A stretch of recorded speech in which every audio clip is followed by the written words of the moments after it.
Io sono figlio di Dio. Io sono figlio di Dio.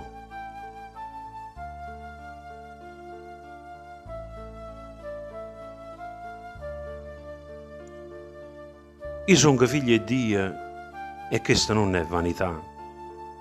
Non so parole che dico io, ma dice la Bibbia questa verità.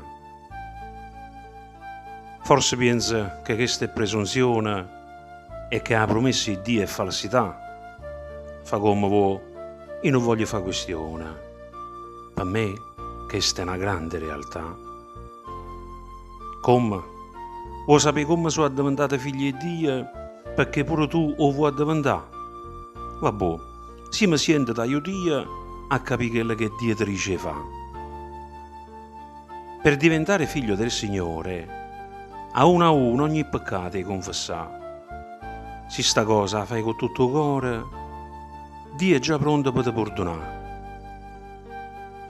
Se dentro al cuore senti la sua voce che ti chiama e che ti vuole attirare, accetta l'opera della croce. Sta grazia benedetta, non la rifiutare. Se tu rifiuti di credere al Vangelo e la salvezza non la vuoi accettare, tu stai rifiutando il cielo e stai dicendo che ti vuoi dannare. Perciò stammi a sentire un fuori stia. Vai a do Gesù, issa ti vuole salvare. Solo così può diventare un figlio di Dio e vivere felice per l'eternità.